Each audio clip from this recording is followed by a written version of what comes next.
Sveiki visi. Taigi, šiandieną keletą patarimų, kaip reiktų treidinti Forex'e, ką reiktų atsižvelgti, kodėl vienus dalykus daryti, kodėl kitų reikia nedaryti. Iš tikrųjų, pakalbėsime apie tai, kas turėtų būti aktualu kiekvienam traderiui. Tad bandom, važiuojam ir žiūrėsime. Pirmas dalykas tai yra turėti brokerio sąskaitą.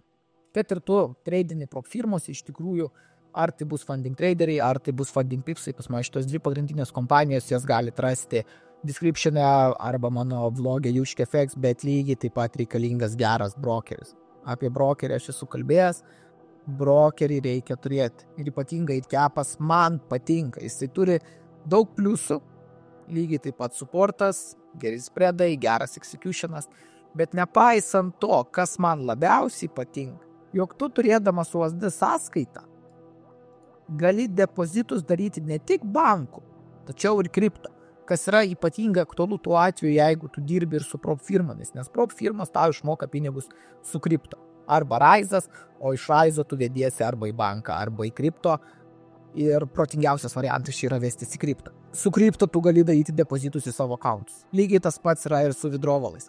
Gali išsiimti pinigus su kripto. Pasiprašai, tau perimės. Executionas greitas, jeigu vediesi mažesnę sumą. Jeigu didesnė suma, truputuką galbūt gali užtrukti, tačiau tai yra visiškai normalu. Tačiau jeigu pavedimai ten iki 10 000, galeiskime, tu puikiausiai gausi pavedimų sekančią ar dar sekančią dieną. Ta prasme, nėra čia didelio nuosmukio. Tačiau, kur yra ir vizos, ta prasme, kur yra bankiniai transferiai ir kripto, tai yra labai didelis pliusas. Todėl tokį kaip Capą tikrai verta turėti. Antras dalykas, tai yra turėkite nusistatę ribą.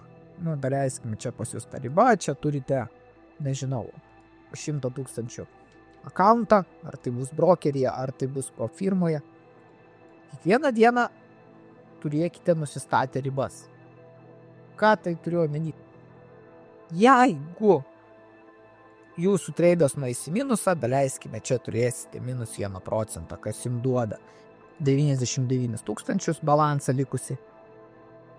Antrąjį treidą dėkite su 0,5%. Man atrodo, šitas patarimas yra atėjęs iš pačio ICT. Sako, per dieną, jeigu atliekate 2 treidus, sako ne jeigu atliksite 2 treidus ir jūsų abu 2 treidai sudegs, sako, bus liūdna. Todėl pirmąjį treidą rizikuojate 1%, antrasis treidas yra rizikuojamas 0,5%. Tad blogiausių scenarijų tu turėsi 98 500.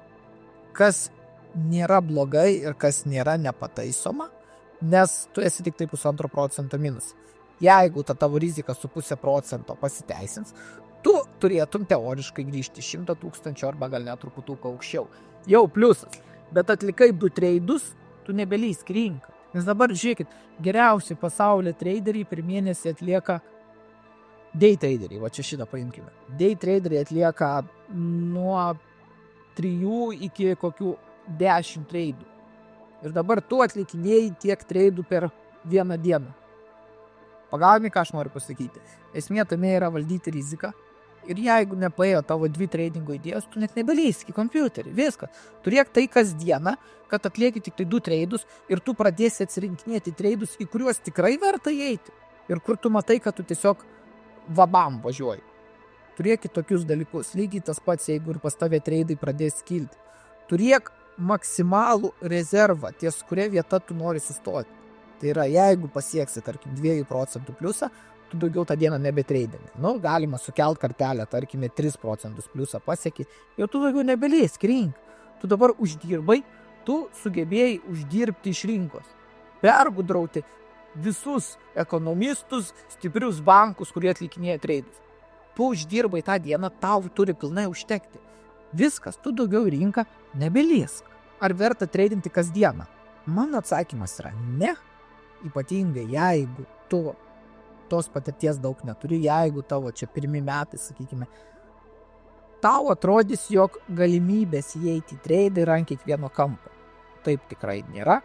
Esmė yra laukti, esmė yra išlaukti būtent tos etapo, ties kurio tu įeidinėjai, ir treidinti kasdieną tikrai neapsimoka. Ypatingai, jeigu tos dienos dar turi eventų, Amerikos eventai, ta prasme ypatingai prasideda nuo 3:30 Lietuvos laiku, tokius dalykus reikia susižiūrėti. Kepas turi susižiūrėti, ar yra ta diena eventų. Jeigu yra ta diena eventų, tu net neleisk rinką, pasidaryk savo išeiginį.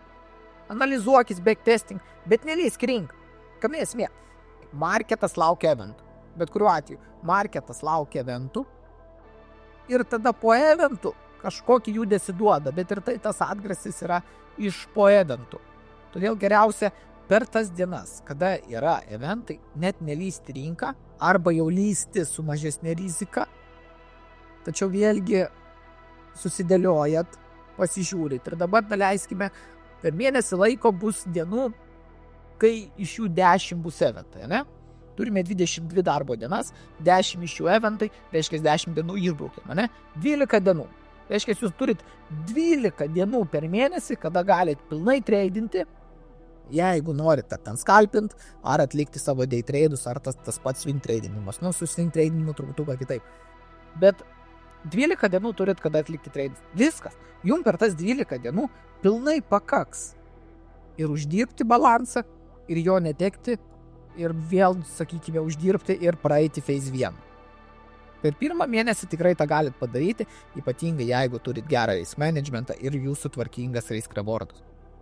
Todėl trading kasdieną neapsimoka, darykit pertraukas ir sakau, per eventus, būkit žmonės netradinkit, nes čia paprasčiausias yra lošimas, o jeigu tu loši, galbūt pataikysi, bet ilgainiui, per ilgą laiko perspektyvą, tu tik tai sudeginsi daug akauntų ir tai tikrai nebus jokios naudos. Kitas labai svarbus dalykas tai yra surasti poras, kurios jums patinka, tinka ir ta prasme dėti prie širdies. Nes dabar, jeigu tu mėtysies, vieną dieną, tarkim, treidinį USD JPY, kitą dieną treidinį euras USD, trečią dieną treidinį, nežinau, Ethereum. Viskas galbūt su to yra gerai, bet tai labai daug opcijų. Tu neduodi savo išmokti. Tu pasimdamas vieną porą, tu gali pasistatyti pagrindą, pasistatyti patirtį jame ir tada matyti, kada įeiti, kada neiti, nes labai daug ką Forex'e duoda patirtis. Pačią fundamentalę ir techninės analizės tu gali išmokti per 2-3 mėnesius, ta prasme, čia tikrai yra įmanoma ir pas mane yra video, kad tai pasakytas, bet esmė tame, tu išmokęs pilnai techninę analizę, profitable nebus.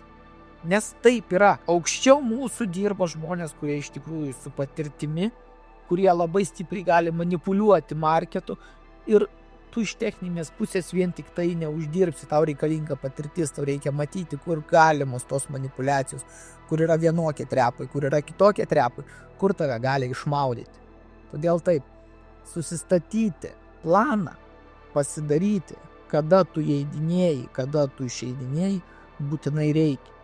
Turėdamas planą, turėdamas strategiją ir turėdamas vieną porą, tu galbūt ne po mėnesio, ne po 2, ne po 3, bet po metų laiko darbo, kai tu metus laiko bandėjai vieną porą, su viena strategija ar su 2, kaip tu testuojas, kaip tu žiūri, kas tau geriau veikia, tu pasistatysi gerą edžą. Jeigu nėra edžo, yra pas mane meistro kursai, pasijungiam, prasidės live pokalbiai, kai mūsų bus daugiau, kiekvienas gaus tam tikrą laiką, kiekvienas turės su savais klausimais, lygiai taip pat galima man rašyti, visą laiką aš pagelbėsiu.